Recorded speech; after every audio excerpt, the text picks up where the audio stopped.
Bienvenidos a la Iglesia Palabra Viva. Nuestra misión es hacer discípulos por medio de la palabra, para que vivan y den la vida obedeciendo y enseñando la voluntad de Dios, que es Jesús. Primera de Corintios. Y lo dejamos un momento abierto y ya les digo en qué capítulo y qué versículo.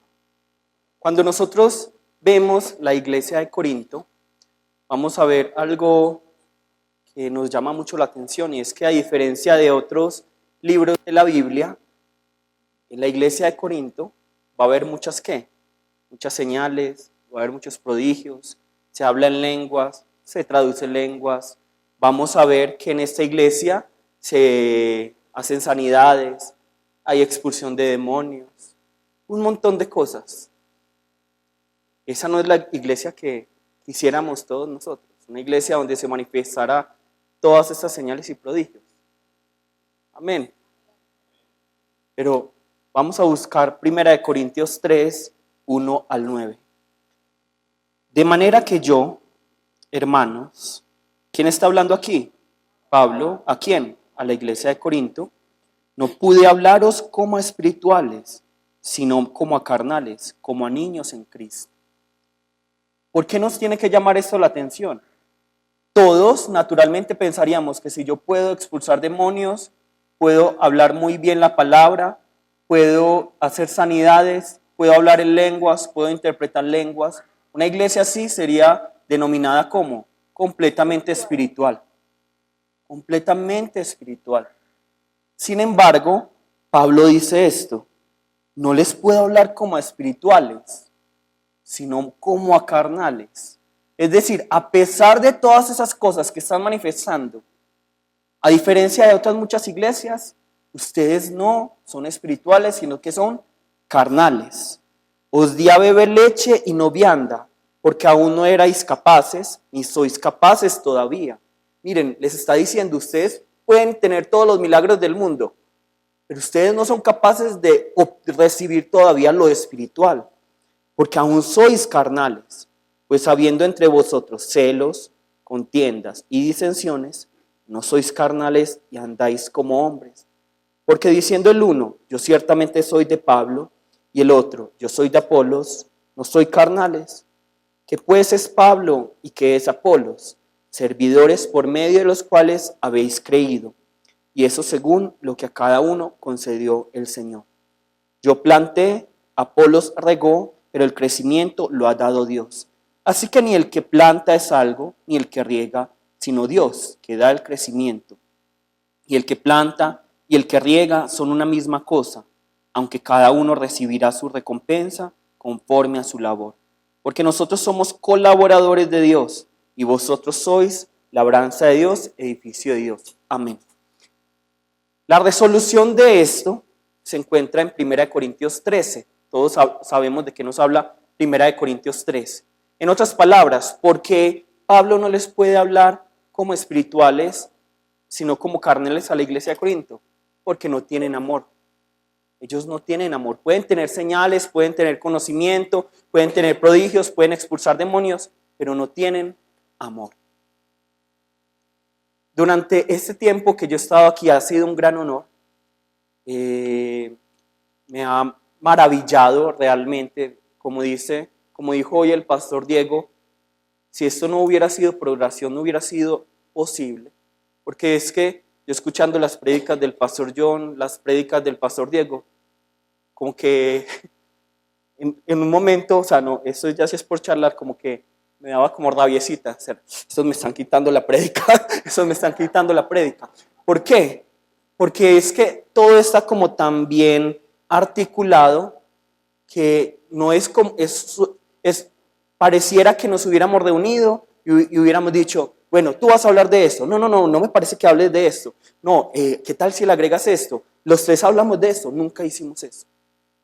Y sin embargo el Señor ha estado conectando todas las cosas. Yo hoy, incluso la introducción es acerca de Elías, el pastor Diego habló de Elías, el pastor John habló de Elías y yo decía, ay, ¿qué voy a hacer? Pero bueno, yo tengo otra perspectiva. Pero eso es lo que ha estado haciendo el Señor.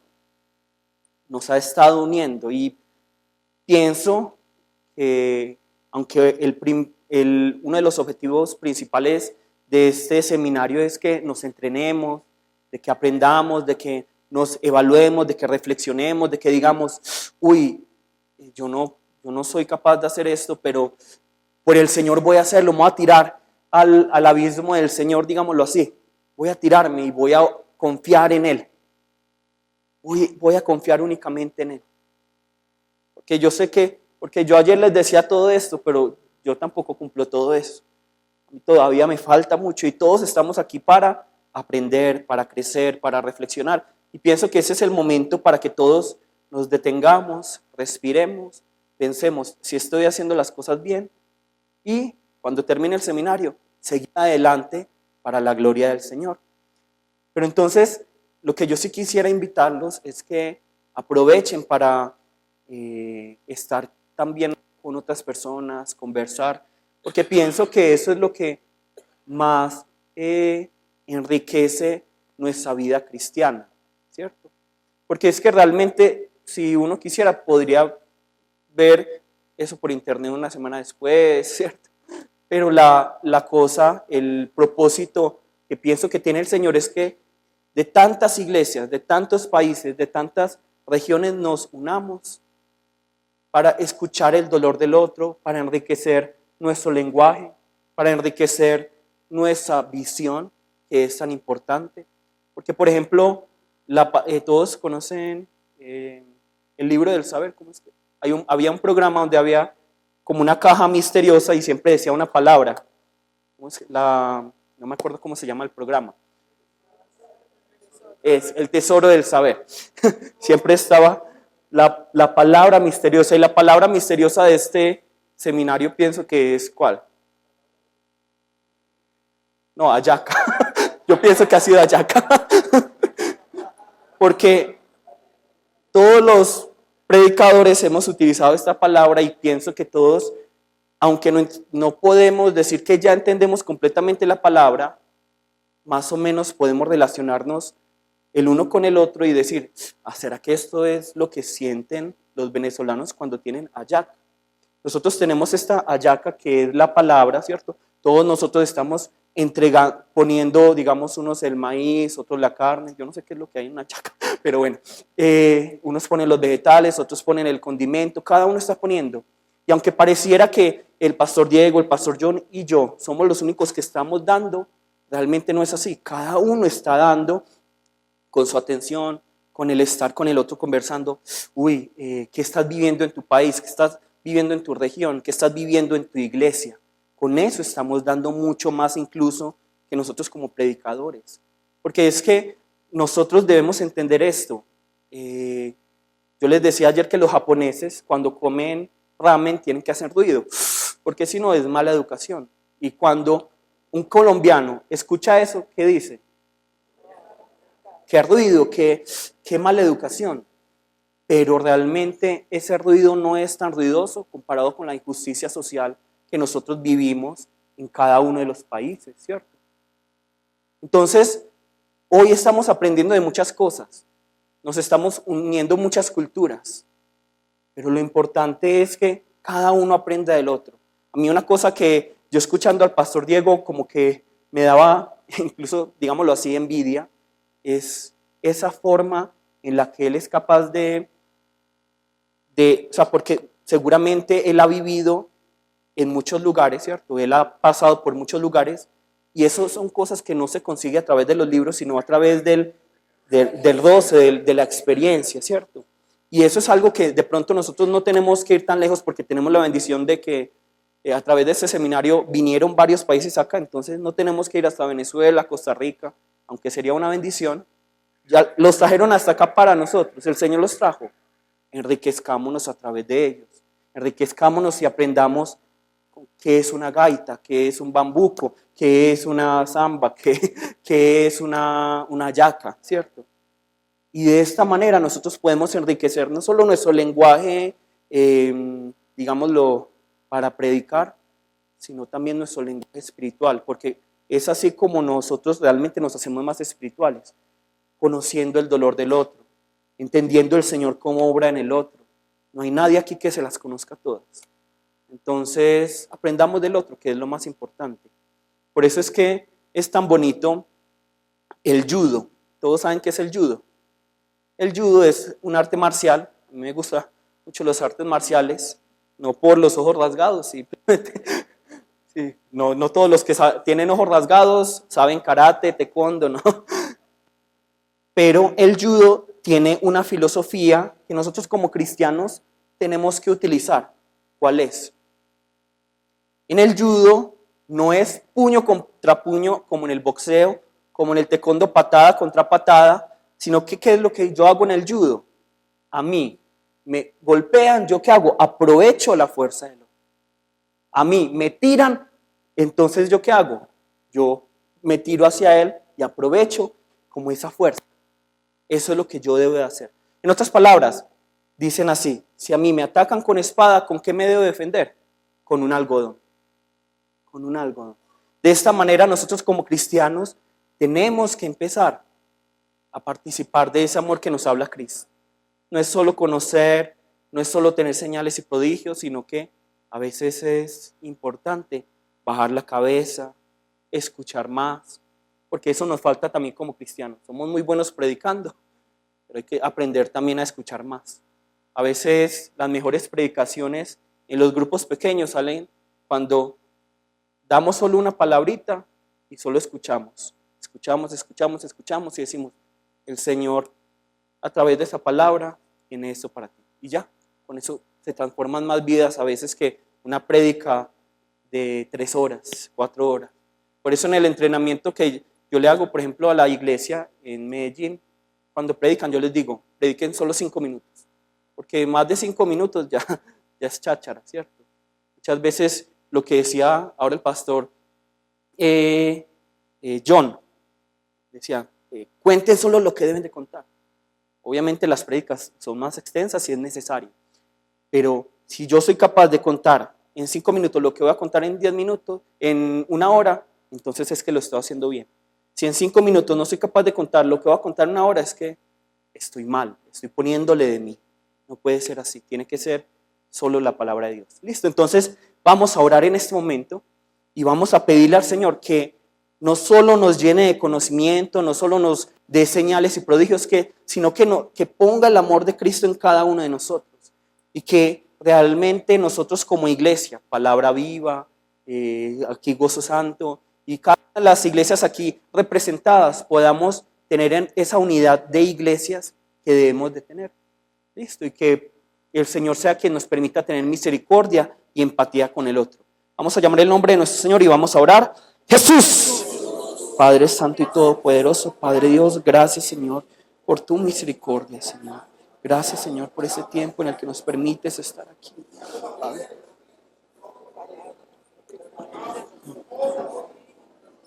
Padre.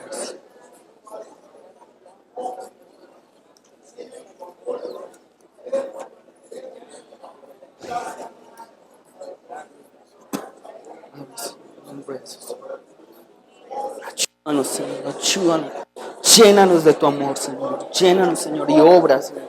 Que aquí nadie sea glorificado, que aquí nadie sea exaltado, Señor. Que aquí nadie realmente, Señor, hable más, Señor, de lo que debe hablar, Señor, sino que realmente todos, Señor, tengamos vida, Señor. Tengamos vida en abundancia.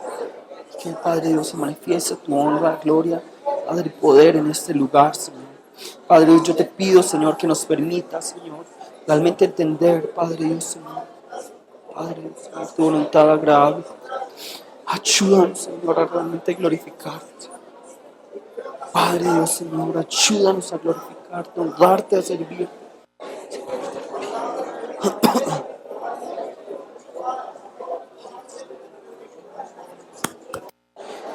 Padre Dios, en este tiempo nos presentamos ante tu presencia con un corazón agradecido, porque ninguno de los que está aquí es merecedor de ese amor y de esa gracia que tú nos das.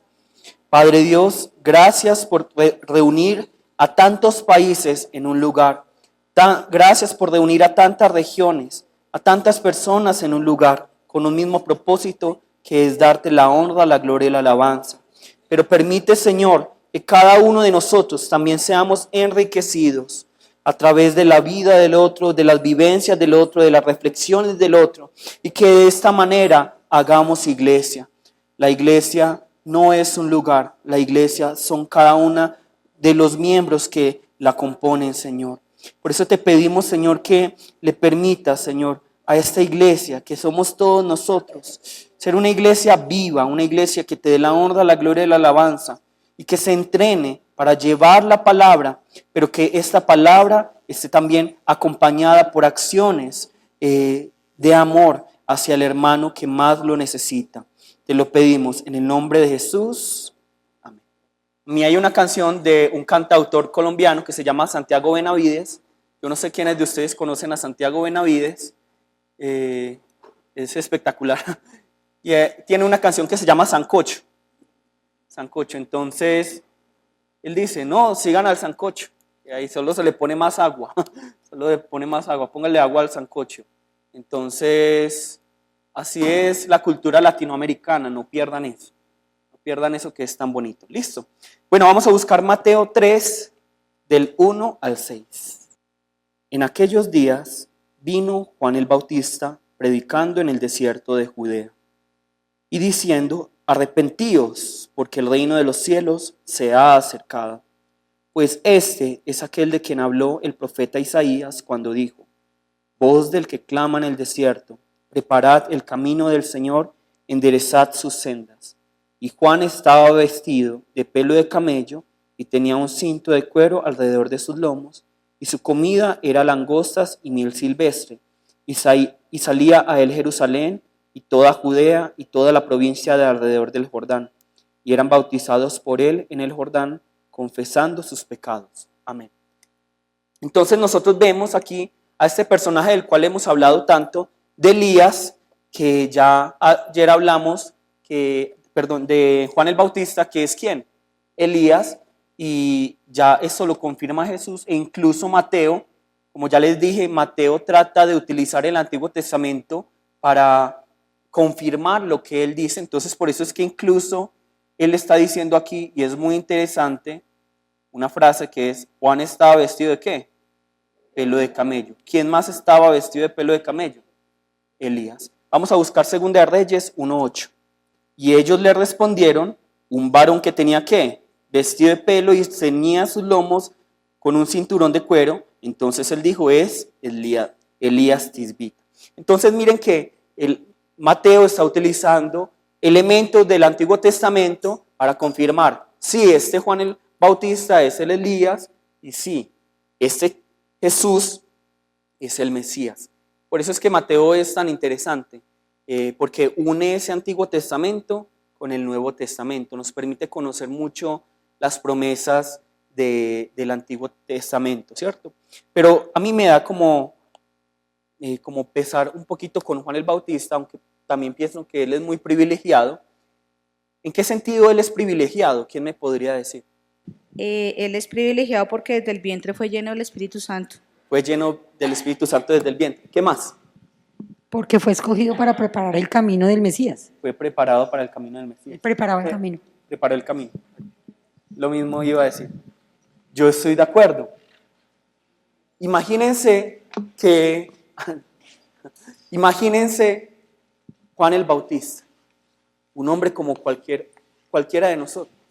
Él es escogido para preparar el camino del Señor. Él es escogido para bautizar al Señor. ¿No se sentirían ustedes muy honrados si tuvieran la oportunidad de hacer esto? Claro, claro. Ver a Jesús, estar ahí, bautizarlo, ser un instrumento para él directamente, digámoslo así, cara a cara. Pero ¿por qué da lástima? Porque, pobrecito, ¿a quién se le ocurre? Bueno, porque él mandó a sus... cuando vinieron a preguntarle que si él era el Mesías, él dijo que no. Pero luego él le mandó a preguntar a Jesús si él era el Mesías o debían esperar a otro. ¿Qué más? Sí, vamos escuchando varias opciones. Yo pensé que era por eso, porque dudó si Jesús era realmente el que había de venir. Bueno, yo les pregunto, ¿por qué será que Juan el Bautista dudó de Jesús? Y eso tiene una enseñanza para nosotros también. Pues pienso que fue por la situación en la cual él se encontraba. Él estaba preso. Bueno, si él fue el que preparó el camino del Señor, a veces imaginamos que están en los caminos de Dios, se acabó la aflicción, se acabó, pare de sufrir. Entonces, pues imagino que fue por la situación coyuntural que él estaba viviendo. Por la prisión. Sí. ¿Qué más? Yo pienso que tal vez Jesús no cumplió las expectativas de Juan. Como judío también estaba esperando a un Mesías que de pronto librara al pueblo de Israel como de esa situación política por la que estaba pasando, ¿sí? Bueno, pienso yo, ¿no? Que Juan está esperando que el Mesías venga con juicio y no con salvación. Por eso al principio cuando él empieza a predicar dice, ya el hacha está puesta y todo árbol va a ser cortado. Entonces pienso que al ver que Jesús viene a salvar y viene como ese cordero, no cumplió esas expectativas del Señor, de él. ¿Y qué enseñanza te deja eso para la vida tuya? Que nosotros como discípulos del Señor estamos expuestos a todo tipo de situaciones. Bueno, lo que decía aquí Paola, el hecho de que nosotros seamos, digamos en este momento los que estemos como también preparando ese camino, ¿sí? Porque somos como esos Juanes, no quiere decir que no vamos a pasar por situaciones duras, por situaciones difíciles como le pasó a Juan. Yo pienso sinceramente que Juan el Bautista, si uno sabe que cuando uno habla duro tiene sus consecuencias.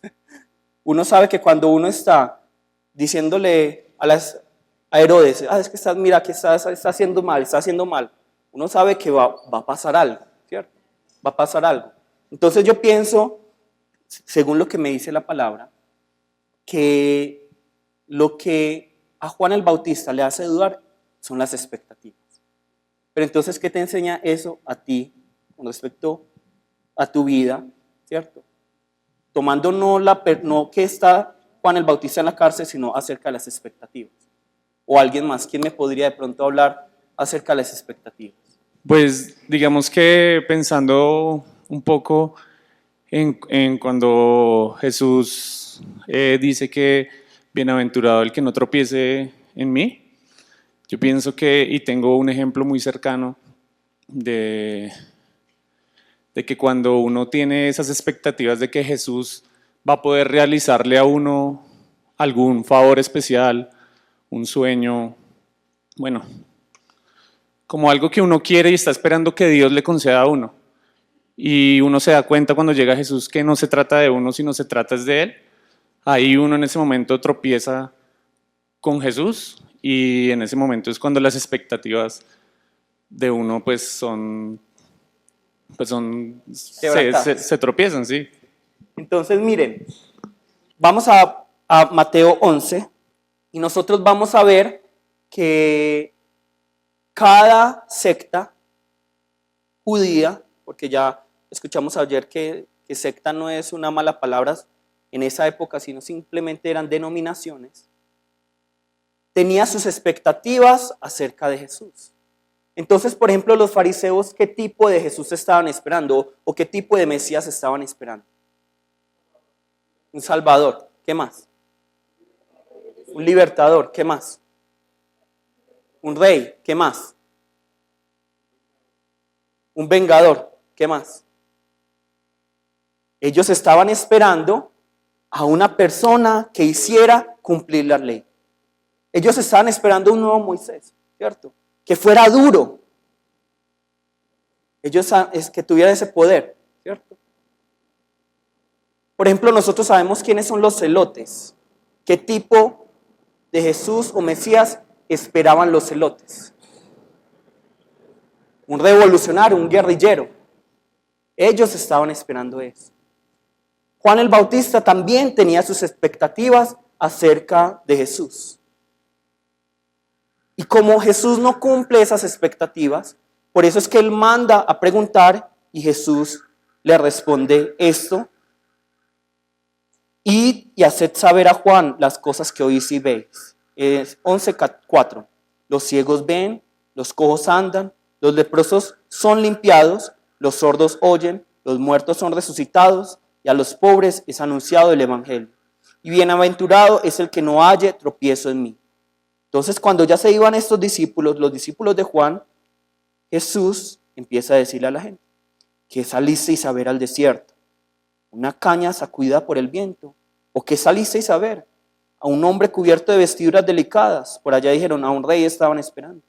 He aquí los que llevan vestiduras delicadas, en las casas de los reyes están. ¿Pero qué salisteis a ver? A un profeta. Sí, os digo, y más que profeta, porque este es de quien está escrito: he aquí yo envío mi mensajero delante de tu faz, el cual preparará tu camino delante de ti.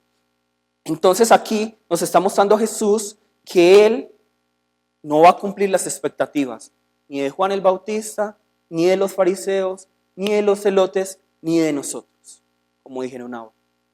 Jesús no está para llenar nuestras expectativas. Nosotros estamos para servir al Rey de Reyes. Y por eso es que muchas veces sí, vamos a tener expectativas de Jesús que nos han pintado falsos profetas, falsos maestros. Entonces, ¿qué le pasa a muchas personas cuando se encuentran con esta pared, con este muro que es: Jesús no llenó mis expectativas? ¿Qué les pasa? Se van. Y por eso es que nosotros no podemos vender un evangelio que no sea según las Escrituras. Y eso es lo que mucha gente está haciendo, y realmente son ladrones. Son ladrones y por eso van a ser juzgados. Por eso es que yo digo, Juan el Bautista era privilegiado por haber tenido a Jesús. Pero ¿por qué no es tan privilegiado? Qué lástima, digámoslo así. No, pero ya les voy a decir. Por lo que la palabra nos dijo ayer el pastor. ¿Cómo va a ser llamado Juan el Bautista en los cielos? El más pequeño. Es que imagínense, uno habría pensado si hubiera sido Juan el Bautista: pero al menos no me vas a llamar apóstol. Pero al menos no me vas a escoger como discípulo. Mira que yo te bauticé. No lo haríamos nosotros. Pero Juan 3:30, ¿qué dice? Es necesario que ¿quién? Que Él crezca, pero que yo ¿qué? Mengüe. Que yo mengüe. Todos ustedes como predicadores, todos ustedes como ministros de la palabra son como ese Elías, como nos decía ahora John, somos como ese Elías que está preparando el camino del Señor. ¿Para qué? Para que luego Jesús sea quien en sus casas, en los grupos pequeños, sea quien hable. Ustedes solo son instrumentos, solo son herramientas. Muchos se sienten ofendidos cuando dicen: María era una herramienta, ahora era un instrumento del Señor. Sí lo era, y qué honor. Ojalá el Señor me utilice como herramienta o instrumento. Ojalá el Señor los utilice a ustedes como herramientas e instrumentos. No hay mayor honor que ese. Sería peor que no me usara. Somos tan delicados con las palabras que estuve una vez como escuchando una clase entre unos cristianos y decían: no me gusta la palabra usar, porque es que, ¿cómo así que Dios nos usa? No, es que Dios sí nos usa. Dios nos tiene que usar, ojalá nos usara. Oh, Señor, úsame, es lo que deberíamos gritar todos los días, en todo momento. Úsame. El Señor nos usa. Pero hemos puesto a Dios aquí y al hombre aquí. Pero no es así. Dios nos tiene que usar. Somos solo criaturas. Solo somos instrumentos en las manos del Señor. Entonces, ¿qué tiene que hacer un instrumento? Dejarse moldear, dejarse trabajar. Entonces yo sí les pido a ustedes como predicadores: déjense moldear por el Señor. Todo lo que yo les enseñé ayer, eso lo va a hacer el Señor poco a poco con cada uno de ustedes. Si cada uno de ustedes primero toma la decisión de: Señor, me postro a tus pies. Y ahí ya. Ese es el punto. de comienzo, el secreto, como les dije, estar en la presencia de sus pies, estar en la presencia de Él. Ese es el punto de partida para que todo eso ocurra. Pero hay muchos que están tratando de hacer todo eso, pero no están ni siquiera a sus pies. Que no sea así con ninguno de ustedes. ¿Listo? Entonces hoy vamos a hablar acerca de cómo se prepara un sermón. ¿Listo? Yo les pregunto, aunque yo sé que el pastor yo les dio la clave ahora, si el Espíritu Santo es el que va a hablar, si yo soy solo el que está preparando el camino, ¿debo preparar el sermón, sí o no? Completamente, completamente. Y nos tiene que quedar muy claro esto. Dios sí quiere que nosotros nos vaciemos completamente, pero Dios no va a utilizar hojas en blanco. ¿Cómo así? Dios va a utilizar personas que se hayan preparado, personas que hayan leído la palabra, personas que hayan orado. Dios no va a utilizar personas que llegan en blanco a un grupo, a los grupos pequeños o a las casas. No va a llegar así el Señor. ¿Listo? Entonces, lo primero que nosotros debemos entender es que la prédica es un testamento. La prédica tiene que ser como un testamento. ¿Qué es un testamento? Alguien que levante la mano y me diga. Es un documento que me da derecho a algo para mi propiedad. Muy bien, es un documento. Entonces, yo te digo, ¿cualquiera puede dañar ese documento? No, es un documento legal. Es un documento legal que tiene fuerza legal, ¿cierto? Y que por lo general, un testamento, ¿cuándo se cumple? ¿Cuándo muere quién? El testador, dice Hebreos 9:16. Cuando muere el testador, se cumple el testimonio. Entonces, por eso es tan impactante Lucas 15, la historia, la parábola del hijo menor, mayor y del padre. Yo no le digo la parábola del hijo pródigo porque sería darle mucha importancia a él, cuando hay 3 personajes en esa historia. Cuando el hijo menor le dice a su padre, padre, dame la herencia, ¿qué él le está tratando de decir? Muérase, muérase, muérase. Le está diciendo, muérete, papá. Yo quiero más tus ganancias, tu tierra, antes que a ti, le está diciendo. Eso es lo que le está diciendo el hijo pródigo, el hijo menor, al padre. Y eso nos tiene que llamar la atención. Porque cuando un hijo de ustedes le diga a ustedes, muérase, seguramente no le va a dar la herencia, sino que le va a dar ¿qué? Palo. Le va a dar palo. Le va a dar mucho palo. En esa época de pronto yo puedo recibir la herencia antes. En esa época, solo cuando moría la persona que escribía el testamento, se entregaba la herencia. Pero aquí se está manifestando el amor del padre que le entrega la herencia, a pesar de todo, al hijo. Y lo triste es que ni siquiera le toca mitad, sino que es 2/3. 2/3 nada más. Porque el hijo mayor es quien se lleva más parte de las ganancias. Y ahorita vamos a hablar un poco más de eso.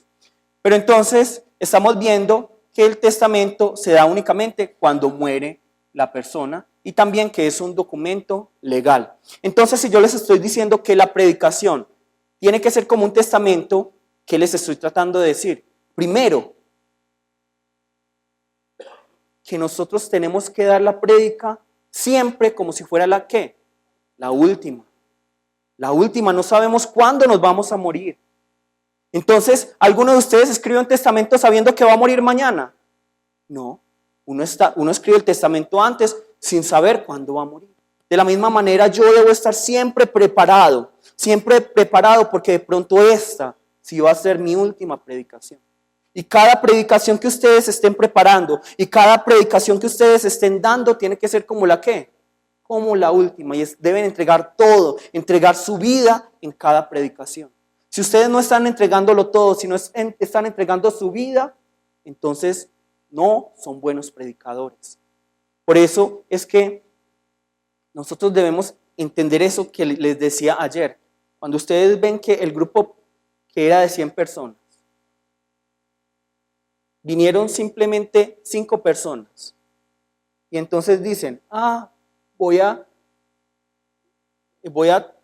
predicarles una predicación que no sea tan impactante como para 100 personas. Yo ya había preparado la predicación para 100 personas, pero voy a bajarle el nivel porque solo hay 5. ¿Eso es lo correcto? No. No, nosotros tenemos que hablarle a una persona como si le estuviéramos hablando a todo un estadio. Así debe de ser. La predicación tiene que ser con toda la vida. Debe ser como si fuera la última. Y también miren lo que yo les estoy diciendo. Si el testamento es un documento legal y les digo que la predicación es también como un testamento, ¿qué quiere decir? Que cada predicación tiene ¿qué? Un contexto legal. En esta tierra no. ¿Dónde? En los cielos. Cada palabra que yo estoy diciendo, tengo que pensarla muy bien. Tengo que pensarla muy bien, porque una palabra bien dicha durante la predicación, ¿qué va a dar? Vida. Pero una predicación, una palabra en medio de una predicación que no es de vida, ¿qué va a producir completamente? Muerte. Pero no solo muerte para los que escuchan, sino juicio para mí. Por eso la palabra nos dice muy claramente que nosotros vamos a dar cuenta de nuestras palabras ociosas, ¿cierto? Cada uno va a dar cuenta de sus palabras ociosas. Y por eso es que tenemos cada vez que vamos a predicar, tener miedo. Cada vez que vamos a la casa de alguien para llevarle la palabra, debemos tener miedo. Ay, esta es mi última predicación. Ojalá no me equivoque. Ojalá no diga una palabra que sea errónea. Porque es que nos podemos, aquí sí se dice, me puedo tirar a alguien, aquí sí, me puedo tirar a un espíritu, me puedo tirar a una persona con una palabra maldicha. Con una palabra maldicha nos tiramos un montón de personas. Y eso es lo que pasa muchas veces. Obviamente no estoy diciendo que un predicador no deba exhortar, no deba hablar duro a veces, no estoy diciendo eso. La palabra antes nos manda que tenemos que exhortar en algunos momentos dar palabras de restauración, en algunos momentos tenemos que ser duros y en algunos momentos tenemos que ser suaves. Eso sí nos lo muestra la palabra muy claramente. Porque es que si yo veo que una persona está pecando y no la exhorto, ¿a quién estoy amando? A mí mismo me estoy amando. ¿Por qué? Porque me da pena no decirle a esa persona, porque de pronto piensa que porque voy a perder la amistad. Pero si yo la exhorto, si yo le digo, mira, estás equivocado, con amor y obviamente diciendo bien las cosas y con la palabra, primeramente, entonces, ¿a quién estoy amando? A esa persona. Y el pastor es quien más debe amar a esas ovejas y decir muchas veces, esto está mal, esto está bien. Todo a la luz de ¿qué? De la palabra, no según su pensamiento, no según la moralidad. Por eso es que a mí me parece muy lamentable el tema, yo no sé cómo manejan acá el tema del vino, ¿cierto? Del vino. ¿Cómo manejan aquí el tema del vino? ¿Se puede tomar o no se puede? Con mucho cuidado. Pero entonces, ¿qué es lo que nos dice la palabra? Bueno, cada uno ya tendrá, digamos, su fe acerca de esto. Pero cuando alguien me dice, mira, es que la palabra dice que no, en la Biblia que no se puede tomar vino. ¿Eso es verdad o no? La palabra no dice realmente que yo no puedo tomar vino. La palabra dice no se embriaguen. ¿Cierto? No se embriaguen. Entonces, por eso es que este pasaje bíblico tiene que ser tan importante para nosotros. Yo les pregunto, cuando uno toma un vaso de agua, ¿es pecado, sí o no? ¿No? Yo creo que sí puede ser pecado. Si yo tomo un vaso de agua con temor, ¿será que Dios me va a castigar? Eso es pecado. Eso es pecado. Entonces, si yo me tomo una copa de vino diciendo, no, es que yo soy libre, entonces, obviamente no hasta la embriaguez. Yo soy libre, entonces, ¿qué? Soy libre, si lo estoy haciendo para la gloria de Dios. Pero si yo vengo, digamos, al culto todos los domingos, por miedo al Señor, porque tengo temor del Señor, o sea, no temor del bueno, sino miedo, terror del Señor. Si no tomo por terror del Señor, entonces ¿eso qué es? Pecado, y lo dice la palabra. Entonces, no es lo que como, sino cómo hago las cosas, en libertad o en esclavitud. Listo, entonces por eso es que muchos pastores le han agregado a la palabra por su pensamiento, y no podemos ser así. Y utilizan el púlpito para predicar, asustar, ¿cierto? Cosas que no dice la palabra. Y por eso yo les dije ayer la frase de Juan Calvino, que dice, donde ha callado Dios, calle el hombre. ¿Cierto? Si Dios no ha dicho nada de eso, pues ¿usted con qué derecho va a decir que no se puede? ¿Cierto? Ahora la palabra sí nos dice, tengan cuidado. Y yo, por ejemplo, personalmente, yo no tomo, porque yo pienso que de esta manera yo glorifico a Dios. Pero el que toma, yo no le voy a decir nada. ¿Listo? Entonces, 3 elementos generales que tenemos que tener en cuenta antes de entender cómo se prepara un sermón. Primero, tenemos que estar llenos del conocimiento de la Biblia. Tenemos que hacer que el conocimiento de la Biblia, que la palabra se haga parte de nosotros. Todos ustedes cuando van a la cocina saben inmediatamente dónde están los tenedores, los cuchillos, dónde están los platos, dónde está el jabón, ¿sí o no? A menos que alguien haya cambiado estos elementos del lugar. De la misma manera nosotros nos tenemos que llenar tanto de la palabra del Señor que sepamos dónde está cada cosa. ¿Dónde está cada cosa? Yo no les estoy diciendo, y aunque es lo ideal, que uno tenga que aprenderse versículo por versículo, pero sepa dónde está. Sepa en qué contexto se está mencionando. Aunque lo ideal, como les dije, que aprendan al menos unas palabras claves, unos versículos claves para su vida. Pero lo que yo les dije, el Señor Jesús no es quien dice, bueno, Mateo 1:1, Mateo 1:2, Él nunca dijo eso. ¿Listo? Entonces, para que nos quede muy claro. Segundo, debemos tener interés por cada una de las enseñanzas de santidad de la Biblia. Nosotros como predicadores, obviamente, tenemos que mantener nuestra santidad. Y la santidad, ¿cierto? Es un elemento que solo nos lo entrega Dios. Porque Dios es santo y solo podemos ser santos a través de Él. ¿Listo? Entonces tenemos que ser santos.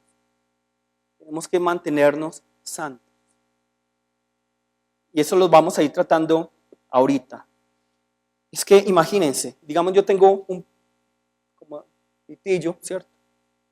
¿Cómo le dicen en Bogotá? También pitillo. Pitillo.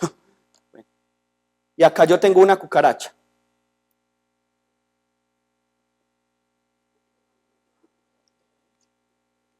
Una cucaracha. Bueno, no soy... Y acá yo tengo una deliciosa y refrescante Coca-Cola. ¿Quiénes de ustedes, sabiendo que aquí hay una cucaracha, se tomarían esto? De la misma manera, nosotros debemos entender que, digamos, si esta es la palabra, nosotros como predicadores somos este pitillo. Y nuestro pecado es esa cucaracha. Entonces nosotros no podemos permitir que la palabra sea ensuciada por nosotros, ¿cierto? Sino que antes tenemos que ser utilizados por el Señor, y el Señor quiere utilizar instrumentos limpios y santos. Por eso es que hoy los exhorto a que mantengamos siempre esa santidad. Es imposible que nosotros no pequemos, porque somos seres humanos, pero siempre está ese elemento que el Señor nos dio por gracia, que es el arrepentimiento. Pero nosotros como hombres siempre debemos luchar contra ese pecado.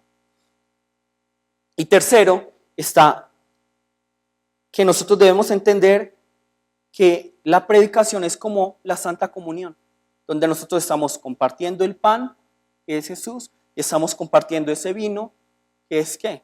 Esa sangre de Jesús. Nos tiene que quedar muy claro. ¿Listo? Bueno, entonces, primero, ¿cómo predicar? ¿Cómo prepararme yo para predicar? Leer la Biblia intensamente. Hoy en día es muy fácil hacer teología, hoy es muy fácil organizar una predicación, hoy en día es muy fácil hacer un grupo pequeño, porque tenemos muchos elementos. Por ejemplo, si nosotros no tenemos buena memoria, ¿qué tenemos para que nos ayude? Para buscar rápidamente la Biblia. No, pero ¿cómo se le llama a ese elemento? La concordancia.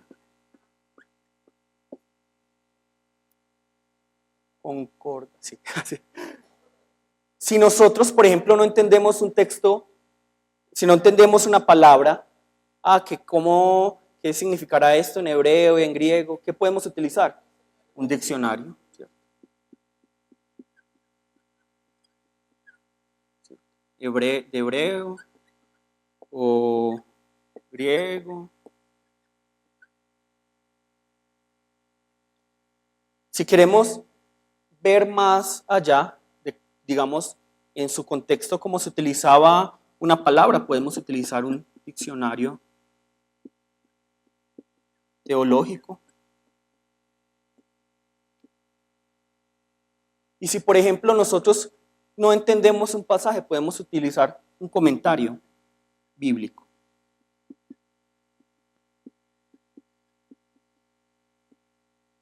Estos son elementos que no podemos negar que nos pueden ayudar.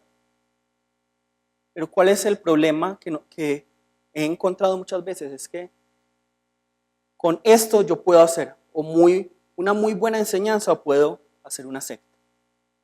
¿Por qué? Porque es que el problema de digamos que los cristianos en común, los laicos, es que nosotros no sabemos cuál es digamos, quién está escribiendo ese comentario bíblico. ¿Cierto? ¿Quién está escribiendo ese comentario bíblico? Muchas veces son personas que tienen o una teología conservadora o una teología ¿qué? Liberal. Y el problema es que si lo dijo este teólogo debe ser cierto. Y no es así. Si nos dejáramos engañar y fuéramos así, y no sé si les va a impactar esta noticia, para los teólogos liberales, Abraham y Sara se divorciaron. Ellos se divorciaron cuando Abraham entregó a Isaac, parece que no le había dicho a Sara, entonces cuando Sara se dio cuenta, ¿qué hicieron? Se divorciaron. Eso es lo que dice la teología liberal hoy en día. Y cuando yo lo escuché en la universidad, ¿cómo se les ocurre esto? ¡Qué locura! Pero ustedes se ríen en este momento. Pero si yo estoy leyendo esto en un comentario bíblico, que no, ese es un super teólogo que hizo yo no sé cuántos másteres en teología, que ha escrito tantos libros, ¿a quién le voy a creer? ¿A un pastor aquí que está dependiendo únicamente de una palabra? ¿O voy a creerle al que tiene un montón de másteres? Mucha gente va a creerle más a esa persona que tiene 5,000 grados en teología, más que al que solo depende de la palabra. Entonces, ese es un elemento que nos va a ayudar, pero uno tiene que ser muy inteligente con eso. Diccionario teológico. Diccionario hebreo-griego también. Pasa lo mismo, uno no sabe quién está escribiendo. Y el problema que nos decía el pastor Diego ayer con la concordancia, yo busco serpiente, entonces pienso que todas las serpientes son malas. O voy a pensar que aquello que es malo es bueno. Entonces, por eso es que nosotros no podemos depender de esto. En algún momento, cuando uno tenga la sabiduría para utilizarlo, utilícenlo. Pero antes de eso, esto no lo utilicen. Más bien, lean la Biblia intensamente. Lean la Biblia intensamente porque la palabra se explica a ella misma. No hay nadie más que pueda explicar la Biblia más que la Biblia misma. Tenemos que depender de la Biblia y por eso es que es tan importante este versículo. Vamos a buscar Hechos 17, 11, 12. Mientras buscan yo les pregunto, y ya le hice la pregunta a alguno de ustedes. ¿Cuál es el mejor libro cristiano que complementa la Biblia? ¿Cuál es el mejor libro cristiano que complementa la Biblia? ¿Cuál? ¿Qué? No, digamos, el libro que complementa la Biblia, es decir, no la Biblia. no es la Biblia. ¿Cuál es el mejor libro cristiano? La vida de uno. No, digamos libro. ¿Saben cuál es el mejor libro que complementa el libro cristiano que complementa la Biblia? El libro que me hace empezar a leerlo y tirarlo para volver a la palabra. Ese es un verdadero libro cristiano. Sí. ¿Por qué? Porque hoy muchas veces, hoy en día estamos tan dependientes de los libros cristianos que le hemos dado tanta importancia a esos libros cristianos y utilizamos esos libros cristianos como fuente de nuestras predicaciones, cuando la única fuente de nuestra predicación tiene que ser la palabra misma y nada más. Nada más. Entonces, yo vi una frase muy bonita en Facebook, entonces voy a predicar acerca de eso. Entonces voy a encontrar una palabra célebre, voy a predicar acerca de eso, y eso es lo que está ocurriendo. Y hoy entonces vemos muchos predicadores que en vez de estar proclamando la palabra, están proclamando palabras célebres. Están proclamando palabras célebres. Pero la verdad es que nosotros como predicadores no somos personas que estamos predicando palabras célebres, sino que estamos, ¿qué? Llevando a través del Espíritu Santo la palabra del Señor a los corazones de la gente. Eso es lo que debemos hacer. No llevar palabras célebres. Sí, suena muy bonito y hay veces uno se impacta tanto que le da compartir en Facebook. Pero hasta ahí, hasta ahí. Lo importante es la palabra, nada más. Por eso Hechos 17, 11, 12 nos dice, ¿quién lo podría leer, por favor? Y estos eran más nobles que los que estaban en Tesalónica, pues recibieron la palabra con toda solicitud, escudriñando cada día las Escrituras para ver si estas cosas eran así. 12. 12. Así. Así que creyeron muchos de ellos y mujeres griegas de distinción y no pocos hombres. Amén. Miren que es muy interesante. Le damos mucha importancia a esa palabra de Berea. Pero ¿quiénes ustedes han escuchado primera de Berea? No hay primera de Berea, segunda de Berea, tercera de Berea. Hay primera de Tesalónica. ¿No les parece maravilloso eso? De hecho, Pablo amaba mucho la iglesia de Tesalónica. No a la iglesia de Berea. O sea, seguramente amaba también esa iglesia, pero despreciamos muchas veces a Tesalónica y le damos mucha relevancia a Berea. Pero miren que la palabra nos muestra un libro de Tesalonicenses y no un libro de Berea. Pues eso me parece particular. Pero bueno, aquí nos está mostrando que ellos tenían una actitud muy noble. ¿Por qué? Porque escudriñaban las Escrituras. Escudriñaban las Escrituras. Y Juan 5:39 muy claramente nos dice, escudriñad las Escrituras. ¿Por qué? Porque ellas son las que dan testimonio de mí. ¿Cierto? Ustedes creen que en ellas está la vida eterna, pero ellas dan testimonio de mí. Ellas están hablando de mí. Jesús no está diciendo, no dejen de, crean solo en mí, pero no escudriñen las Escrituras. No está diciendo Jesús esto. Jesús está diciendo, escudriñen, y des en cuenta que las Escrituras están hablando de mí. Escudriñen. ¿Y qué es escudriñar? Es escarbar, es buscar constantemente. Y por eso es que tenemos que leer la Biblia intensamente. No pueden ustedes dejar, como predicadores, de dejar la palabra de Dios. No pueden. Así como un médico tiene que actualizarse y no puede utilizar el mismo tratamiento que se utilizó hace 20 años, ahora tiene que estar en actualización. Nosotros como predicadores debemos estar actualizados, no con el último comentario bíblico, sino con la palabra del Señor que está en constante ¿qué? Movimiento.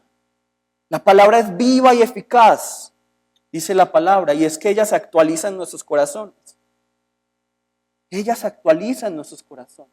¿Cuántas veces ustedes no han leído la palabra y dicen, uy, esto sí estaba acá, esto sí estaba aquí? Pasa muchísimo, pasa muchísimo. Yo estudié en una universidad de teología y aún así leo la palabra y me sorprendo. Eso nos tiene que pasar a todos. Ya no nos sorprende la muerte de Cristo. Ya no nos sorprende la vida de Jesús. Si pasa eso, estamos enfermos. todavía nos tiene que impactar la vida de Cristo.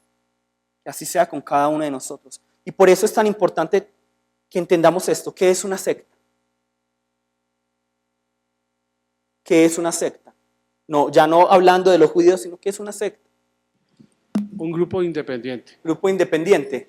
Sí. ¿Cómo así que independiente? Independiente porque está creando su propia doctrina. Está creando su propia doctrina. Ese es el problema. Ese es el problema. ¿Qué más?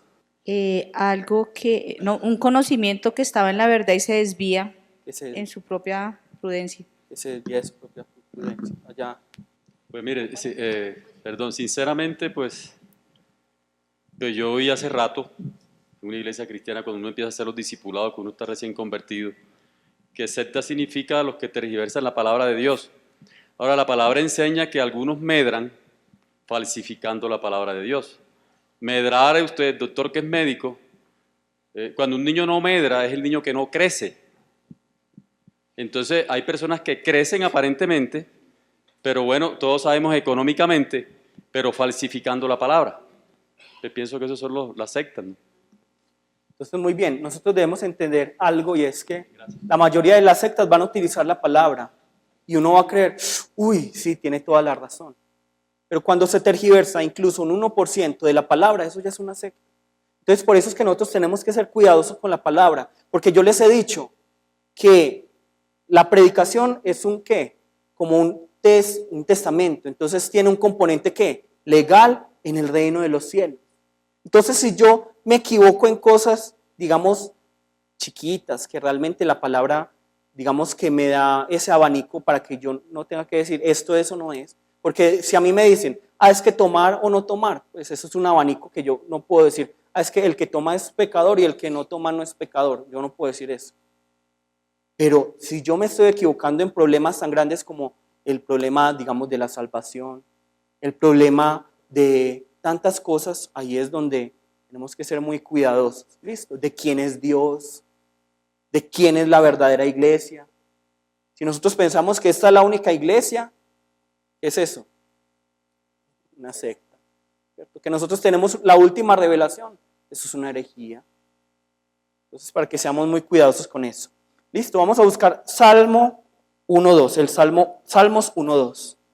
Sino que en la ley de Jehová está su delicia, y en su ley medita de día y de noche. En su ley medita de día y de noche. ¿Quiénes de ustedes meditan en la palabra de día y de noche? Aún en la cama. Eso es como cuando uno está enamorado. Todos han estado enamorados, que uno no es capaz de dejar de pensar en esa persona. Así tiene que ser la palabra, uno tiene que estar enamorado de la palabra del Señor, en todo momento, en todo momento. Pero hay una palabra muy bonita en donde vamos a encontrar esta palabra medita. Vamos a buscar Isaías 31:4. Porque Jehová me dijo a mí de esta manera: como el león y el cachorro del león ruge sobre la presa, y si se reúne cuadrilla de pastores como contra él, no lo espantarán sus voces, ni se acobardará por el tropel de ellos. Así Jehová de los ejércitos descenderá a pelear sobre el monte de Sión y sobre su collado. Amén. Pero aquí ¿dónde está la palabra medita? Recordemos que Salmos 1.2 nos dice, sino que en la ley de Jehová está su delicia, y en su ley medita de día y de noche. Isaías 31.4 les dije que la palabra medita está en Isaías 31.4. ¿Dónde está esa palabra?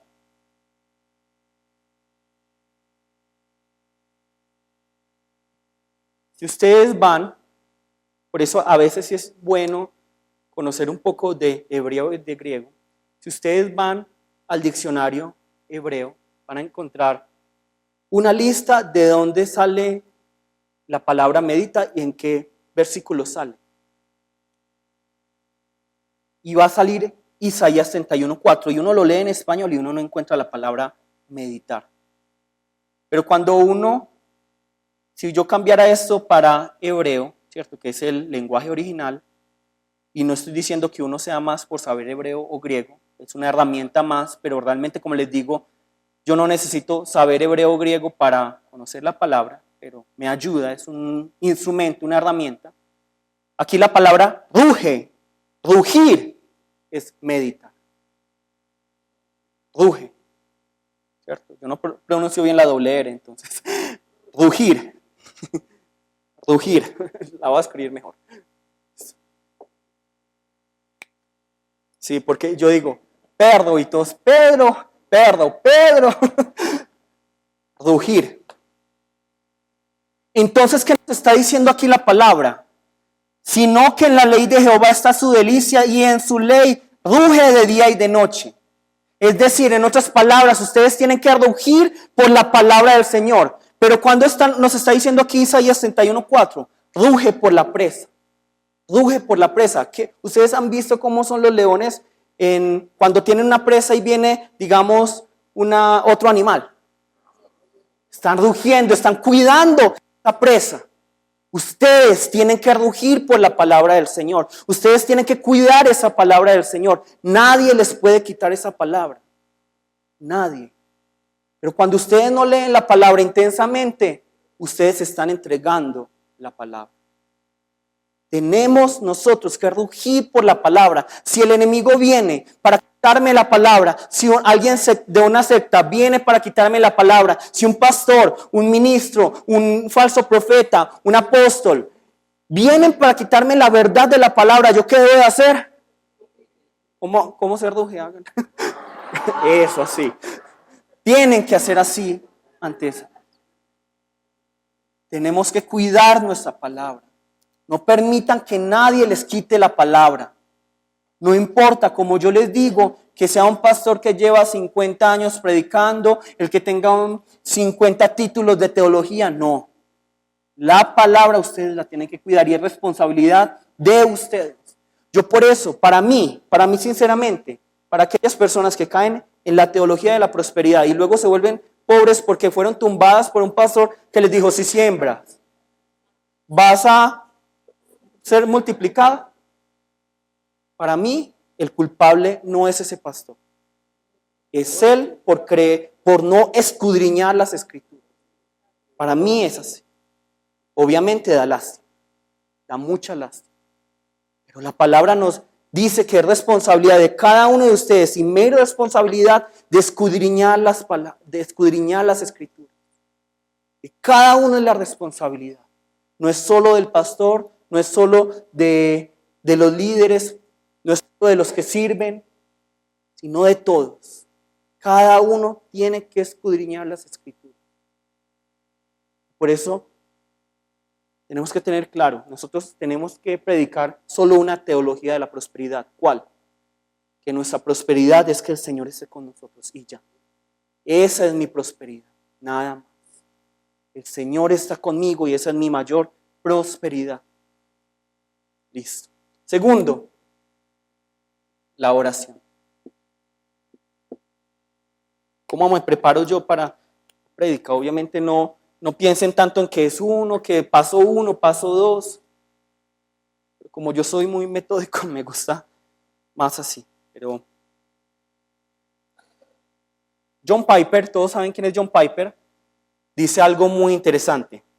Uno de los mejores usos que tiene el Twitter, todos saben qué es Twitter, y el Facebook, es para probar en los últimos días que la falta de oración no fue por falta de tiempo.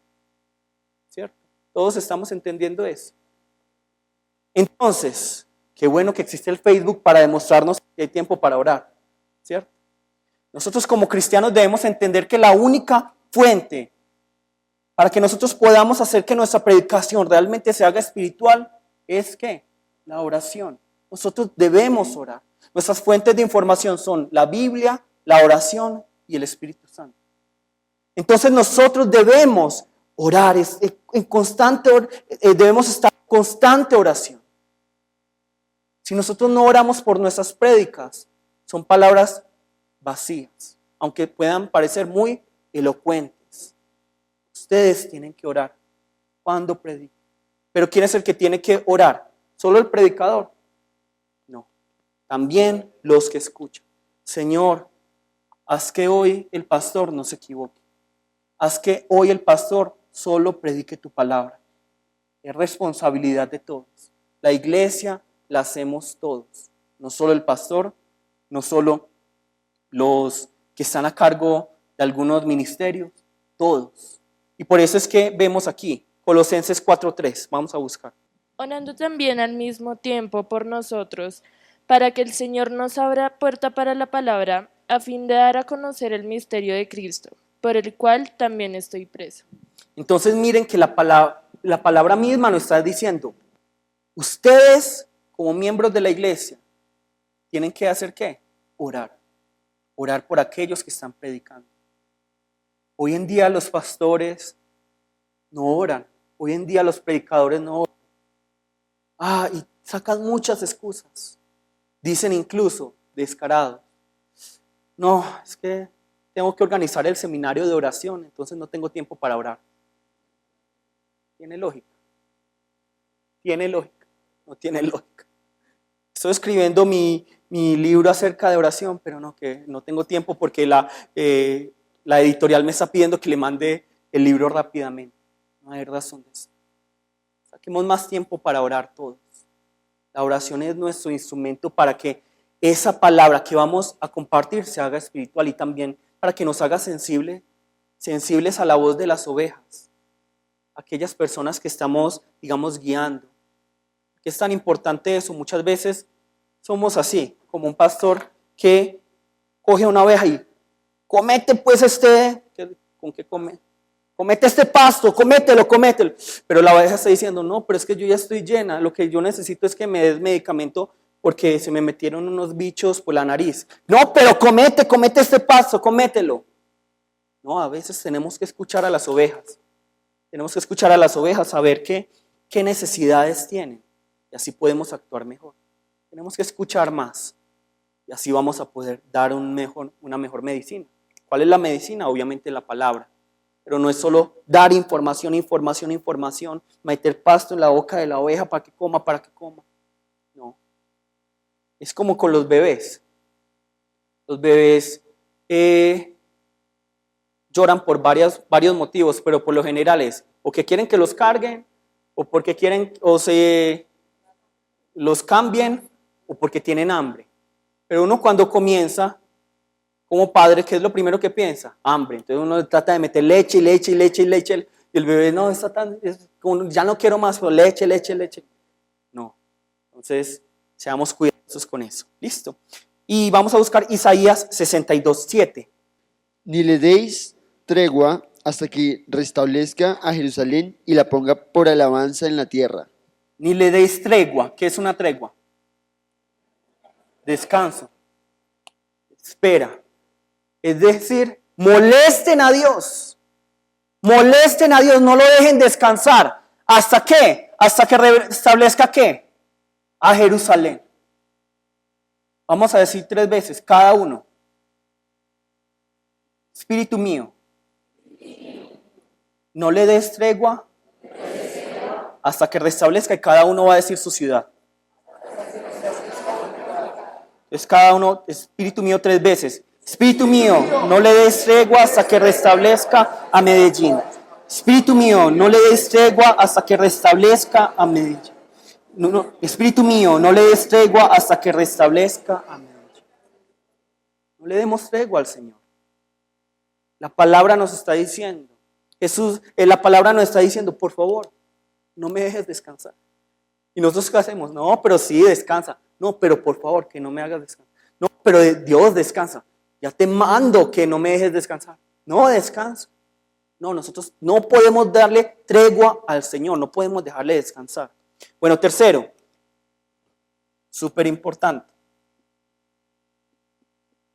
Llenura del Espíritu Santo.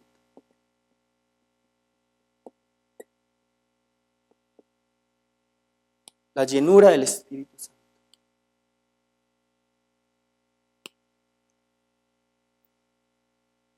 Para ninguno de nosotros es, digamos, motivo de controversia decir que sin el Espíritu Santo la predicación no va a tener poder. Porque realmente quien va a respaldar la predicación de cada uno de ustedes es el Espíritu Santo. Por eso es que es tan importante, lo leíamos ayer, que Jesús les dice a los discípulos que esperen ¿dónde? en Jerusalén, hasta que reciban ¿a quién?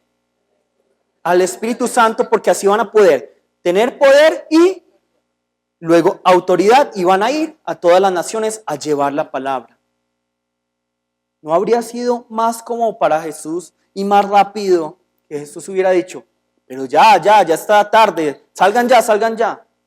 No, Él dice, esperen hasta que venga el Espíritu Santo. Y es muy importante entonces que nosotros entendamos esto, porque sin el Espíritu Santo nuestras predicaciones no van a tener vida. Yo les voy a decir algo, Jesús quiere el testimonio de nosotros. Jesús quiere nuestro testimonio. No, Jesús no quiere testimonio que provenga del hombre. Jesús quiere testimonio que venga del Espíritu Santo. Por eso es que Él hace tanto énfasis, esperen al Espíritu Santo, porque Juan 14:26 dice, mas el Consolador, el Espíritu Santo, a quien el Padre enviará en mi nombre, ¿qué? Él os enseñará todas las cosas y os recordará todo lo que yo os he dicho. Juan 14:26. Entonces no hay fórmulas secretas. Podríamos haber hecho un congreso de predicación, sí, para predicar. Tienes que hacer un chiste acá y un chiste acá.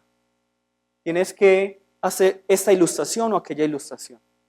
No te puedes parar así, sino que te tienes que parar así. Y eso es lo que enseñan realmente. Pero esto no lo enseña. El que va a enseñar realmente cómo predicar es el Espíritu Santo. El que va a guiar la predicación es el Espíritu Santo. Yo les digo, no hay fórmulas para predicar. No hay fórmulas secretas, no hay recetas especiales para predicar. A una persona le puede funcionar que cuente chistes al principio de cada sermón y a otro no. Hay gente que es muy mala para contar chistes. Hay muy malo. Pero es el Espíritu Santo quien tiene que hablar, no nosotros. Callémonos más y que sea el Espíritu Santo el que hable. Por eso es que tenemos que recordar que nosotros no somos los que predicamos, sino que nosotros simplemente somos un megáfono para la palabra de Dios. Somos un megáfono, nosotros somos aquello que va, digamos, a amplificar el sonido de la palabra de Dios. Pero y ya. Perifoniamos. No conocía esa palabra. Perifoniamos. Entonces, estamos haciendo eso, perifonear la palabra de Dios. Estamos amplificando esa palabra, estamos llevando esa palabra. Pero nada más. Listo. Es muy importante esto también. Estos ya son elementos que nos van a ayudar, pero que son importantes. Inspiración, sabiduría y ciencia.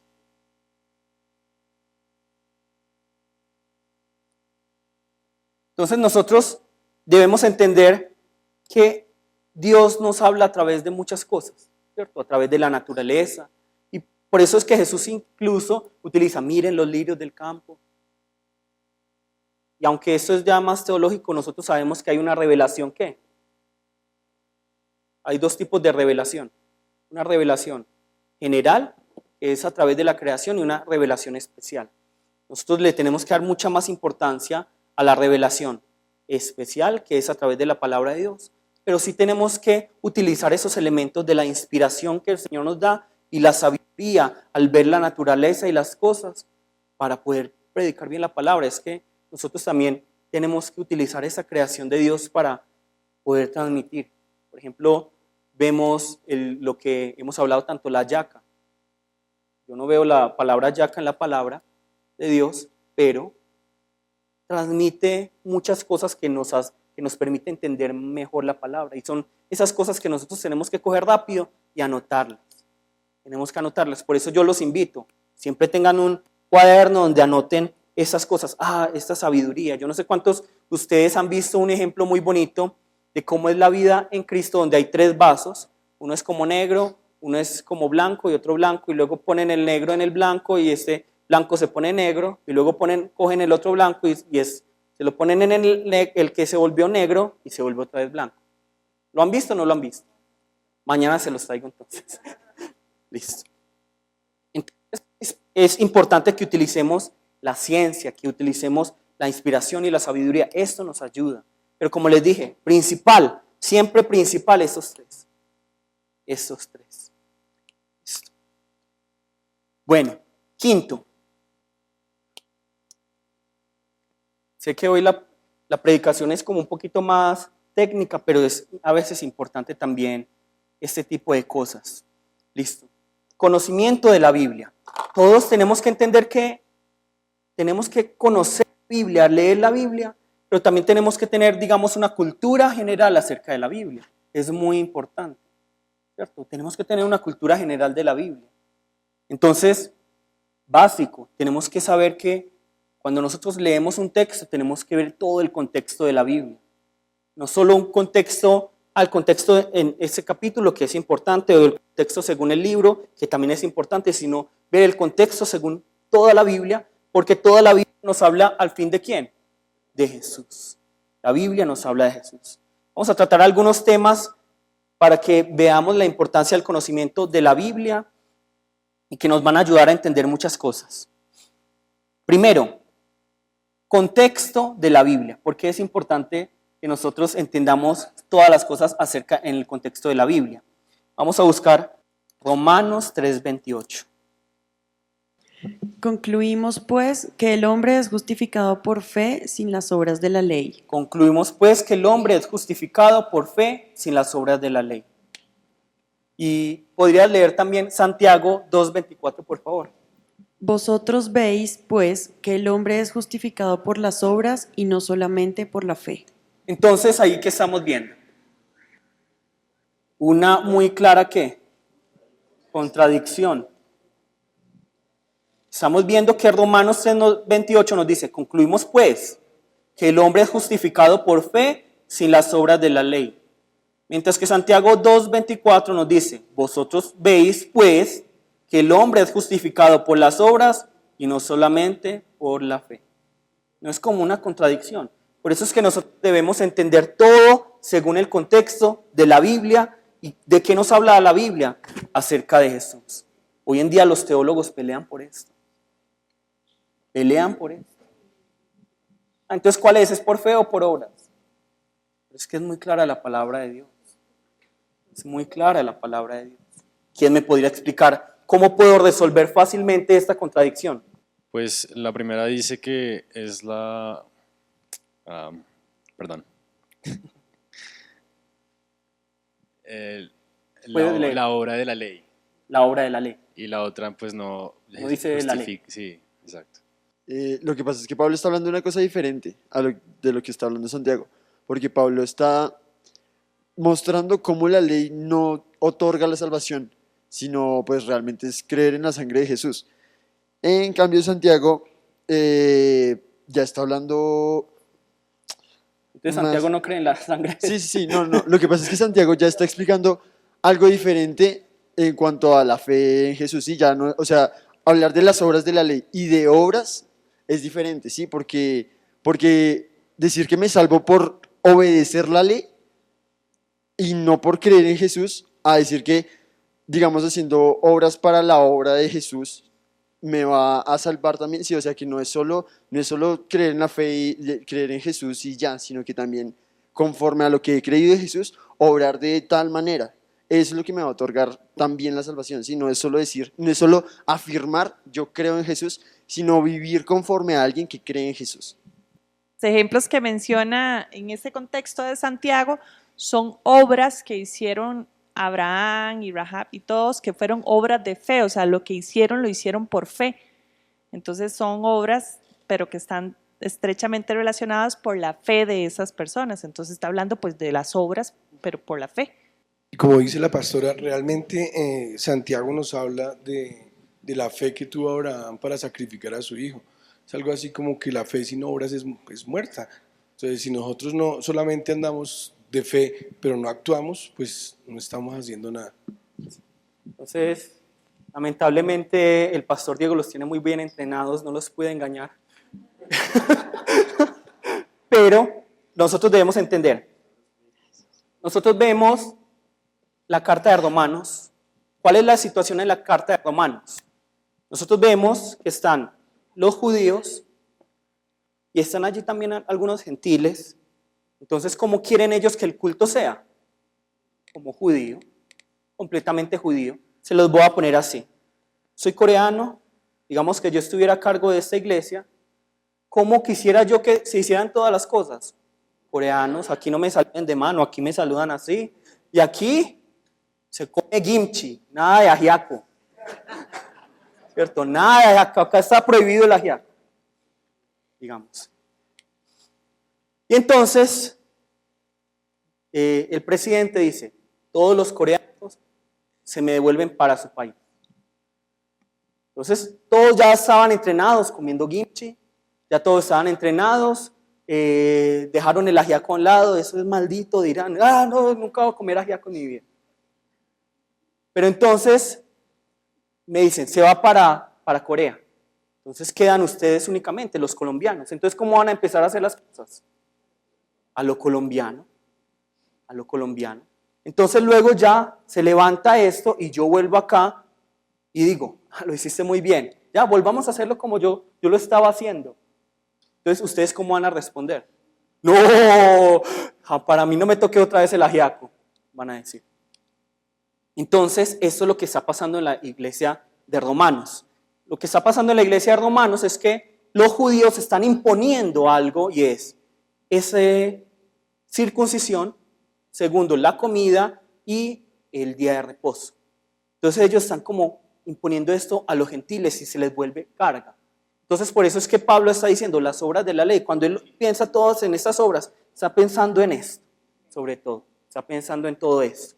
Ahora, entonces cuando nosotros hablamos relacionando lo de Romanos y lo de Santiago, no podemos verlos como si estuvieran peleando, porque para algunos es como si estuvieran peleando, pero si nosotros leemos Gálatas, Pablo fue donde Jacobo, e incluso Jacobo y un grupo de personas dijeron, está muy bien, ve tú donde los gentiles y nosotros nos encargamos de los judíos, ¿cierto? Entonces, ¿cómo es? Lo que estaban explicando muy bien todos, y es que esas obras de la fe tienen que producir ¿qué? Fruto. ¿Yo cómo sé que tengo fe? Por el fruto. Entonces yo no me salvo por obras, pero mi fe sí debe tener esos frutos. Tiene que estar acompañada por esos frutos, esas obras. Entonces cada uno evalúe si tiene obras o si tiene frutos. Si no las tiene, evalúe su fe. Listo. Bueno, ahora vimos que hay que siempre ver la Biblia en contexto, según toda la Biblia. Ahora vamos a ver la Biblia según el contexto del libro, ¿cierto? Porque nosotros no podemos sacar un versículo, ¿cierto? No podemos sacar un versículo y decir, es que esto es. No, yo tengo que leer todo el contexto del libro. Entonces vamos yo les pregunto, el libro de Hebreos, ¿cuál es la situación que se está presentando en Hebreos? En la iglesia de Hebreos. ¿Quién se acuerda? ¿Quién se acuerda? ¿Qué situación se está viviendo en la iglesia de Hebreos? Y eso nos permite entender incluso lo de pecar deliberadamente. Los hebreos, aquí, o sea, la iglesia a la que se le está hablando acá, es una iglesia segunda generación. Entonces, ¿qué pasa con la segunda generación? La segunda generación generalmente no vive tanto las cosas como la primera generación. Entonces, ustedes no sufren el dolor que sufrieron las primeras personas que estuvieron colonizadas por España, ¿cierto? Ustedes no sufren eso, ustedes no dicen, odiamos a los españoles. No, en cambio los primeros sí decían, no, fuera los españoles. Eso está pasando en esta iglesia. Y obviamente, como son una segunda generación y se creen muy hipsters, ya se creen muy cool, entonces dicen, no, pues yo para qué tengo que mantener a Jesús. Devolvámonos al judaísmo, porque yo pienso que de esta manera no nos van a perseguir, no nos van a matar, no nos van a insultar. Eso es lo que quisiéramos. Ir a la zona de confort. Entonces, por eso es que el tema de Hebreos, si ustedes lo leen detalladamente, es uno muy claro. Y es,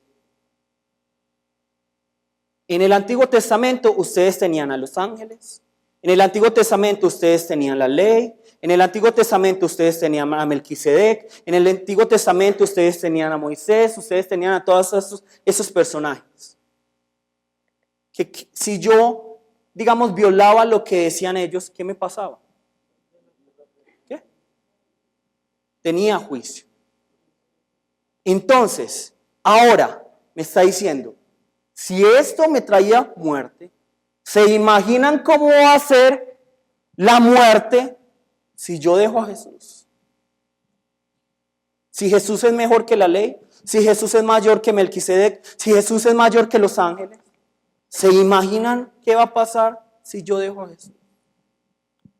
Entonces, cuando la palabra nos habla de pecar deliberadamente, ¿de qué nos está hablando? De que yo sé que decir mentiras está mal y digo una mentira, entonces eso es pecar deliberadamente. No, si yo dejo a Jesús, pierdo la salvación. Pierdo la salvación. Hebreos es un libro muy claro. Y sé que de pronto choca con algunos. Choca con algunos. ¿Por qué? Pero Hebreos es así. Hebreos está diciendo eso. Si nosotros sacamos este libro, ese versículo de contexto, claro, pecar deliberadamente es que si yo sigo practicando un pecado. No, pero miren todo el libro, el contexto. Es que el libro de Hebreos, ¿qué es? Una amenaza. Es una amenaza. Lean el libro de Hebreos pensándolo en tono de amenaza. Una advertencia. Miren. ¿Siguieron? ¡Qué miedo! Eso le da.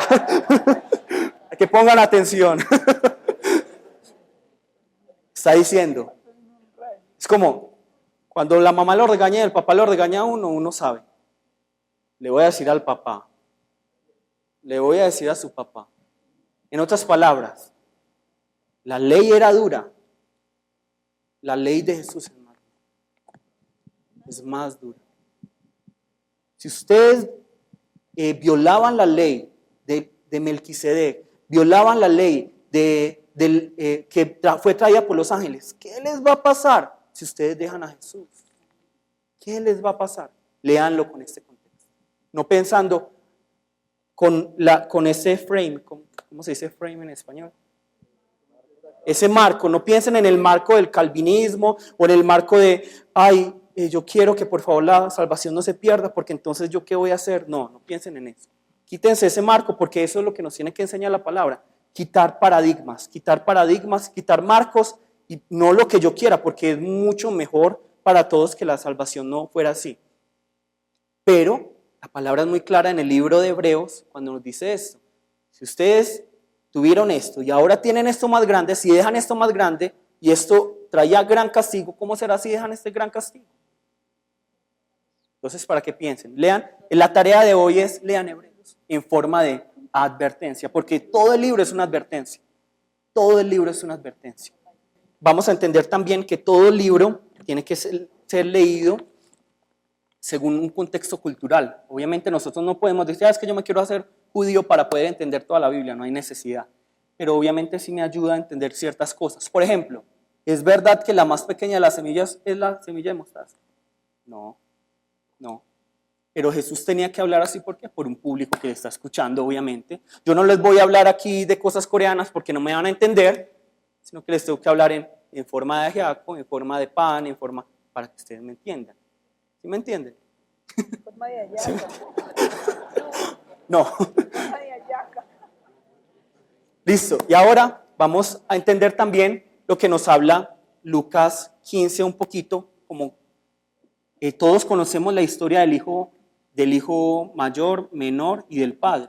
Si nosotros entendemos esta historia según nuestra cultura colombiana, coreana, no vamos a entender tantas cosas, pero solo les voy a dar algunas claves, no voy a predicar acerca de esto porque no hay tanto tiempo. Pero realmente si nosotros vemos, por ejemplo, primero, cuando el hijo le pide la herencia a su padre, ¿qué le está diciendo? Muérase. De pronto, para la cultura de aquí o la cultura actual, pedir la herencia no es, bueno, tome, pero no, en esa época era decirle, mueras. Segundo, piensen ustedes, por eso tenemos siempre que leer toda la Biblia pensando también como qué estaban viviendo ellos. ¿Para dónde se fue el hijo menor cuando ya lo había perdido todo? ¿A comer qué? ¿Qué es lo que él anhelaba? ¿Las algarrobas de quién? ¿Y a quién es lo que más odian los judíos? Los cerdos. O sea, cayó muy bajo. Y luego, nosotros vemos que él vuelve ¿Qué es lo que pasa? Él está pensando, voy a decirle a mi padre que me haga siervo y no hijo, no importa. Entonces, ¿qué es lo que sucede en ese momento?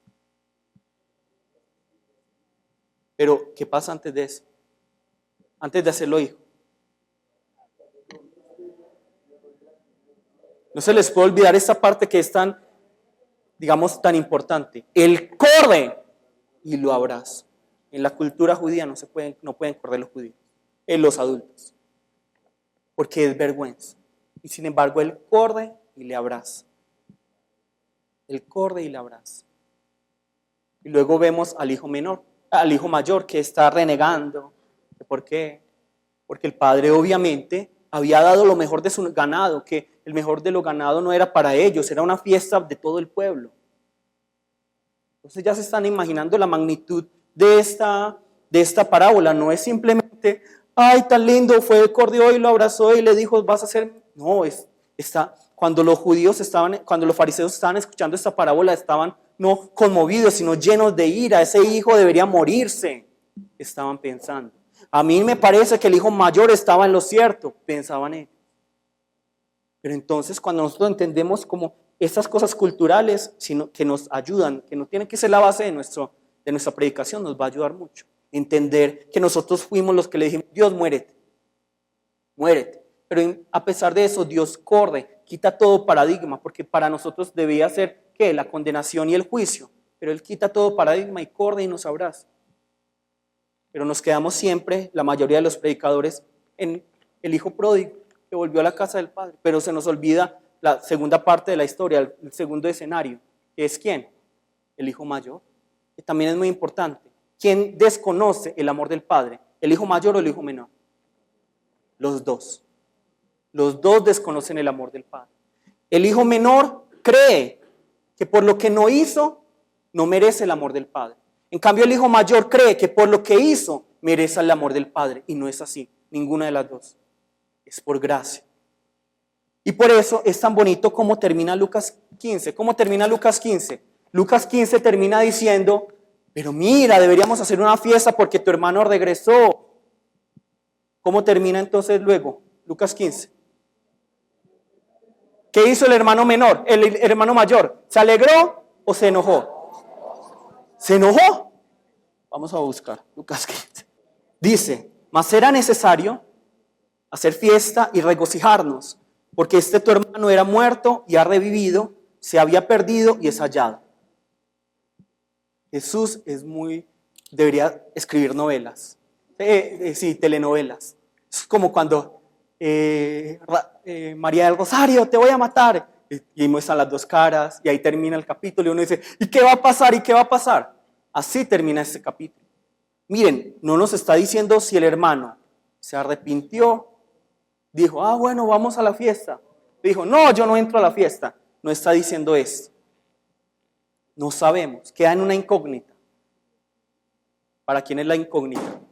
Es tan bonita esta palabra que es como en las películas donde pasa la cuarta dimensión. ¿Cómo hace que la cuarta dimensión? ¿Todos entienden? Que es las películas que interactúan como con el público. Aquí el libro está interactuando con nosotros y nos está preguntando, ¿y tú qué vas a hacer? Porque tú eres también el hermano mayor.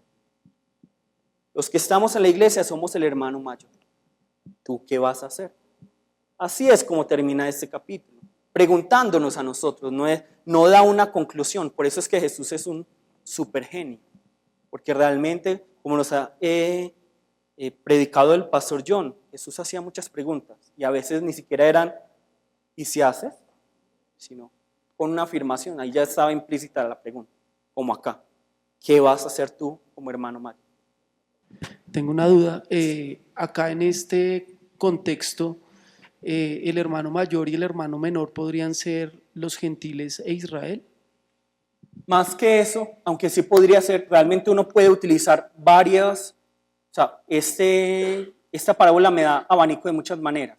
Primero los israelitas, los fariseos que se enojan con el pecador, ¿cierto? Los gentiles y los israelitas, y también los religiosos y no religiosos. Porque yo pienso que el pecador, ¿qué es lo que piensa? Yo no merezco el amor de Dios por lo que yo he hecho. Entonces no viene a la iglesia, no viene a la presencia de Dios. Mientras que el que, no, es que yo vengo todos los domingos, yo diezmo, yo ofrendo, entonces yo me merezco el amor de Dios. Señor, ¿por qué no me has dado la casita en el cielo? Entonces mira que me da un abanico muy grande. La palabra de Dios nosotros nunca la podemos limitar a es una cosa. Lo que nos explicaba. Por ejemplo, Proverbios 31. ¿Para cuándo lo utilizan todas las mujeres? Mujer virtuosa. ¿De qué nos habla esa palabra? Nos habla de la iglesia. ¿Quién es la mujer virtuosa? La iglesia, ¿cierto? Pero obviamente muy bonito, sí, mujer virtuosa, y uno sí le puede decir, ojalá seas una mujer virtuosa, mi amor. Y entonces ella le va a decir, ojalá tú fueras un hombre virtuoso. Pero eso sí puede ser, pero principalmente es la iglesia. Y aquí también es ese abanico que yo les digo, los israelitas y los gentiles, los pecadores y los fariseos o los religiosos, ¿cierto? ¿Sí entendimos? Sí, listo. ¿Alguna otra pregunta acerca de esta parábola? Listo. Y hay un elemento que me gusta mucho, a mí sinceramente me gusta buscar como estas cosas en la Biblia. Son cosas que nos ayudan, elementos que nos ayudan, herramientas literarias que nos van a ayudar a entender qué es lo que quiere decir cada autor. Y realmente, si yo no las conozco, no importa. Primeramente es entender la palabra, pero me van a ayudar a crecer en cierto conocimiento. Por ejemplo, vamos a buscar, como les dije, hoy la predicación es un poco más técnica, pero es importante a veces también para entender cómo predicar. Pero lo más importante es esto. Eso se les puede olvidar. Porque esto se les quede, la Biblia, la oración y la llenura del Espíritu Santo. Eso es lo más importante. Pero que también utilicen otras herramientas, que es muy bueno. Vamos a leer Mateo 1, 23. ¿Quién lo podría leer? Miren, la Virgen concebirá un niño, dará a luz un hijo y lo llamará Emmanuel, que significa Dios está con nosotros. ¿Lo llamarás cómo? Dios, Emmanuel. Qué bonito nombre, a mí me encanta ese nombre, Emmanuel. Yo quería ponerle Emmanuel hacia mi hijo, pero mi esposa no me dejó. Emmanuel, tan bonito, Dios con nosotros. Sí, hay que hacerle caso a la esposa. Hay que aprender eso. No es bíblico, pero Mateo 28. ¿Cómo terminará el libro de Mateo? Tan bonito. Comienza diciendo, Emmanuel, Dios con nosotros. Emmanuel, Dios con nosotros. ¿Cómo termina? Enseñándoles que guarden todas las cosas que os he mandado. Y he aquí, yo estoy con vosotros todos los días, hasta el fin del mundo. Amén. Me está diciendo mucho ahí el libro de Mateo. ¿Cómo comienza el libro de Mateo? Diciendo que Emmanuel, Dios con nosotros. ¿Cómo termina el libro de Mateo? Yo estaré con ustedes. Entonces ahí hay una doble afirmación. Primero, que ¿quién es Dios? Jesús. Ahí se le está dando esa divinidad a Jesús. Mateo está reconociendo, es que si Emmanuel significa Dios con nosotros y Jesús dice, yo estaré con ustedes, entonces ¿qué significa? Que Jesús es Dios. Y segundo, que Él va a estar con nosotros. ¿No es demasiado hermoso? ¿Hasta cuándo? Hasta el fin del mundo. Eso se le llama inclusio, es decir, como el sándwich. Todos han visto esa herramienta, seguramente se lo han explicado, la del sándwich. ¿Cierto? También, por ejemplo, vamos a buscarlo en Marcos, porque seguramente, pero solo está en Mateo, Marcos 1:1. Y esto, que quede muy claro, esto no es como para que decir, miren, yo sé mucho. Ojalá que cuando termine este seminario se olviden de mi rostro y de mi nombre. Sí, que solo se acuerden de la palabra. Eso es lo que yo quiero. Y yo le doy gracias al Señor porque tengo un nombre raro. Porque cuando me vaya van a decir, ¿cómo es que se llamaba? Dachichunchan. No. Pero eso es lo importante, que no se acuerden de mí, solo de la palabra. Principio del Evangelio de Jesucristo, ¿qué? Hijo de Dios. Hijo de Dios. ¿Dónde más dirán esto? ¿Quién se acuerda? Hijo de Dios. 15:39, vamos a buscar 15:39. No tiene que ser totalmente al final que el último versículo, pero si nos quiere mostrar lo que cada autor quiere decir. 15:39. Ahora bien, cuando el oficial del ejército que estaba de pie allí, donde lo tenía a la vista, vio que había expirado, en estas circunstancias dijo, Ciertamente este hombre era hijo de Dios. Ciertamente Jesús es hijo de Dios. Está diciendo Marcos. Entonces Mateo nos está diciendo, o sea, el deseo principal de Mateo es decir, Dios está con nosotros hasta el fin del mundo, a través de Jesús. A través con Marcos, ¿qué nos está diciendo? Jesús realmente es el Hijo de Dios. ¿Qué nos dirá Marcos? ¿Y qué nos dirá Lucas? Vamos a buscar Lucas 1:1. Y con esto ya vamos terminando. ¿Quién tiene de pronto nueva versión internacional para que lo leamos ahí o en otra versión? Muchas personas han intentado escribir un relato de los hechos que se han cumplido entre nosotros. Se valieron de los informes que circulaban entre nosotros dados por testigos oculares, los primeros discípulos. Después de investigar todo con esmero desde el principio, yo también decidí escribir un relato fiel para ti, muy honorable, Teófilo, para que puedas estar seguro de la verdad de todo lo que te han enseñado. Listo. Y ahora lee, por favor, Lucas 24, 44, 47. Entonces dijo: cuando estaba con ustedes antes, les dije que tenía que cumplirse todo lo escrito acerca de mí en la ley de Moisés, en los profetas y en los salmos. Entonces les abrió la mente para que entendieran las escrituras y dijo: efectivamente, se escribió hace mucho tiempo que el Mesías debería sufrir, morir y resucitar al tercer día. También se escribió que este mensaje se proclamaría con la autoridad de su nombre a todas las naciones, comenzando con Jerusalén. Hay perdón de pecados para todos los que se arrepientan. Amén. Entonces, ¿qué palabra vemos en común? La palabra cumplir. O sea, en Reina Valera no sale, pero en Nueva Versión Internacional la palabra en común es cumplir. Es decir, que a través de Jesús se cumple todo lo que está en la ley, a través de la muerte, la resurrección de Jesucristo. ¿Listo? Y Juan, que nos encanta a todos Juan, ¿cierto? Juan 1:12. Juan 1:12. Y van a ver cuál es el tema principal de Juan. Tanto en las cartas, como en el Evangelio, como en el Apocalipsis. Juan que, digamos, sí. Juan, ya te doy la palabra. Juan que, digamos, apodo tenía. El discípulo amado. Entonces, ustedes no quisieran escuchar del discípulo amado qué es lo que él tiene para decir acerca de Jesús, claro. Pero como nos decía el pastor Diego ayer, todos estaban esperando, porque él es el último que escribió los evangelios, entonces ya todos habían muerto, entonces, uy, ¿qué es lo que va a decir Juan? ¿Qué es lo que va a decir Juan? Él nos va a dar una super revelación. ¿Qué nos va a decir? Sale como con lo mismo de los evangelios. Es decir, que es que nosotros queremos cosas nuevas, tenemos comezón de oír, como dice la palabra. Solo tenemos la palabra y con la palabra es más que suficiente para esta vida y la otra.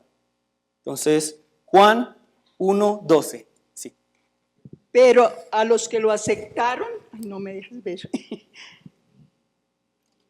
y creyeron en él, les dio el derecho de ser hijos de Dios.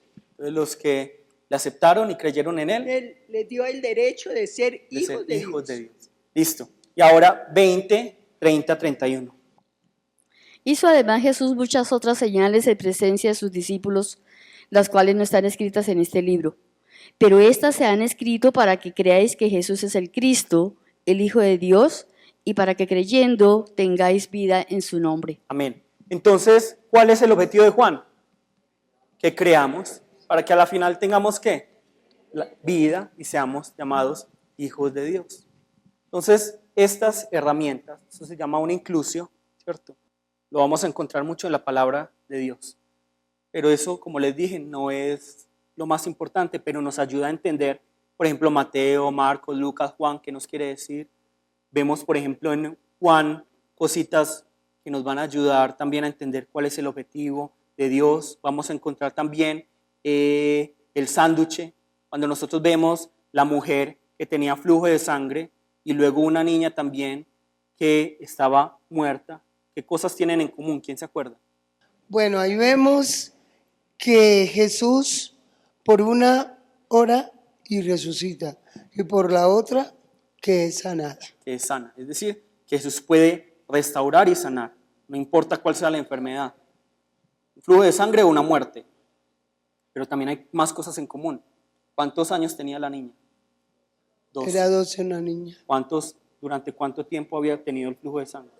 12. Entonces miren que son cositas que nos van a ayudar a ver que hay relación en las historias, que cada escritor tiene un objetivo. ¿Listo? Entonces, ya lo último, porque ya es el tiempo. Honestidad. Yo creo que nosotros nos jactamos mucho de que tenemos que leer la palabra, que tenemos que orar, que tenemos que ser llenos del Espíritu Santo, pero se nos olvida tanto esta palabra, que Dios es un Dios de verdad, que Dios es un Dios sincero, que odia la mentira, que incluso la acusación que se le hace al diablo es que él es el padre de ¿qué? De la mentira. Hoy en día las iglesias están llenas de mentiras porque tergiversan la palabra de Dios, no oran, no son guiados por el Espíritu Santo. La invitación de hoy no es que busquen cuál es el inclusio en cada texto, cuál es la hamburguesa, no. Esa no es la invitación. La invitación es, tengan estas 3 cosas como base de su vida. Leer intensamente la Biblia, que la gente les diga loca, ¿cierto? Que la gente diga, ¿usted por qué no está leyendo y está leyendo la Biblia? Y ustedes digan, no tengo tiempo para leer la Biblia, ojalá tuviera más tiempo. A mí me encantan las películas, las series de blanco y negro. Y hay una que se llama La Dimensión Desconocida.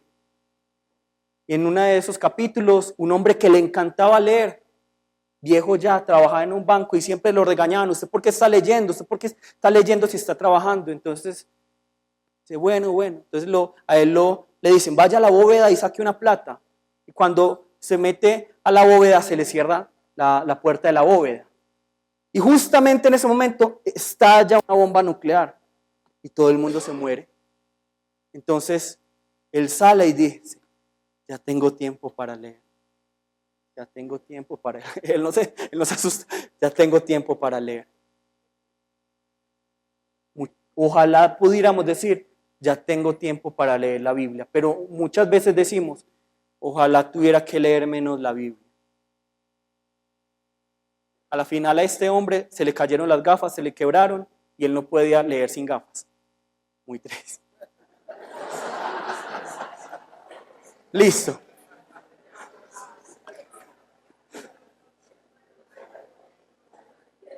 Listo. La oración. No dejen la oración. Como cristianos, como predicadores, la base de nuestra vida es la oración. Y tercero, la llenura del Espíritu Santo tiene que ser base en sus vidas. Pero si ustedes quieren que estas 3 cosas realmente funcionen en sus vidas, la honestidad es fundamental. Ustedes pueden hablar muy bonito, pueden orar muy bonito y pueden mostrarse llenos del Espíritu Santo. Pero si no son honestos, eso se nota. La hipocresía es muy evidente. Entonces, por favor, la honestidad, que siempre se nos olvida. ¿Listo? Entonces vamos todos a ponernos de pie y vamos a orar. Y vamos a decir 3 veces, Espíritu mío, seamos honestos. Espíritu mío, seamos honestos. Espíritu mío, seamos honestos. Espíritu mío, seamos honestos. En este momento vamos a pedirle al Señor que nos permita tener labios santos, que aún así si le tocara poner carbón sobre nuestros labios sean honestos, nuestra vida honesta, para llevar con mayor valor esta palabra del Señor. Vamos a llamar el nombre de nuestro Señor y vamos a orar.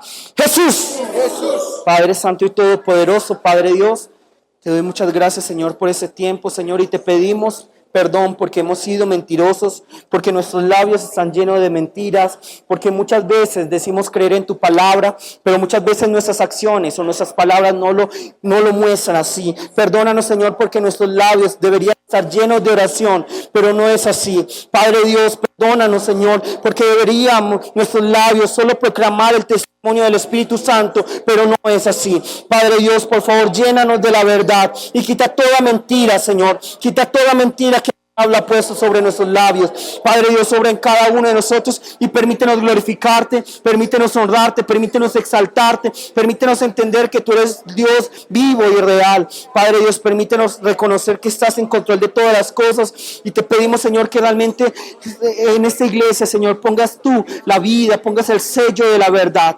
Padre Dios, por favor, guíanos, Señor, te lo pedimos en el nombre.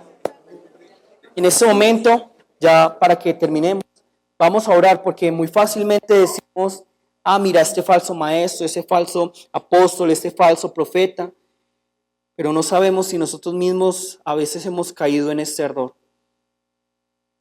O muchas veces criticamos, pero a los segundos caemos nosotros. Entonces vamos a pedirle al Señor que Él sea quien nos mantenga firmes en su palabra y que realmente no veamos la viga del otro, sino la paja que cada uno tiene en su. Vamos a llamar el nombre de nuestro Señor y vamos a orar. Jesús. Padre Santo y Todopoderoso, Padre Dios, te pedimos, Señor, que nos permita, Señor, tener santidad, Padre Dios, ante tu palabra, Señor, y que no seamos de los que juzgan, Padre, al otro, sino que realmente se arrepienten primeramente, Padre Dios. Por favor, ayúdanos a reconocerte, permítenos saber que tú eres el Dios de la sinceridad, el Dios honesto, el Dios real. No nos permitas caer en enseñar falsas profecías o falsas enseñanzas. Padre Dios, no nos permitas ser falsos profetas o falsos maestros, sino permítenos enseñar únicamente tu palabra, Señor. Permítenos enseñar tu palabra y ver si es verdad, Padre, lo que estamos explicando, Señor. Padre Dios, guíanos en todas las cosas y permítenos honrarte y glorificarte y servirte, Padre Dios. Te lo pedimos, Señor, en el nombre de Jesús. Padre Dios, gracias por esta noche. Gracias, Señor, por este tiempo. Te pedimos, Señor, que pongas tú el querer como el hacer por tu buena voluntad, para que nosotros leamos intensamente tu palabra, Señor. Padre Dios, permítenos orar con mayor ahínco, permítenos orar con mayor devoción, permítenos orar con mayor sinceridad. Y permítenos, Señor, ser llenos del Espíritu Santo, Señor. Que el Espíritu Santo sea quien controle cada una de las cosas de nuestra vida, Señor. Y permite que realmente para ti sea la honra, la gloria y la alabanza. Padre Dios, permite, Señor, que nuestros labios sean limpiados, purificados, y no sean labios de mentira, sino de sinceridad, que puedan proclamar tu palabra. Haz que nuestra vida entera sea honesta ante ti. Oramos en el nombre de Jesús. Amén. Padre nuestro que estás en el cielo, santificado sea tu nombre. Venga, hágase tu voluntad como en el cielo, así. Perdona nuestra deuda.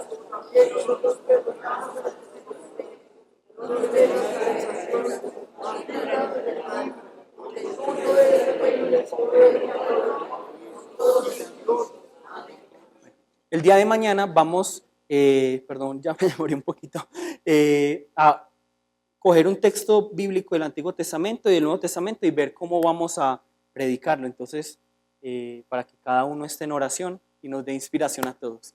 Listo, muchas gracias a todos. Vamos a darle un aplauso a nuestro Señor.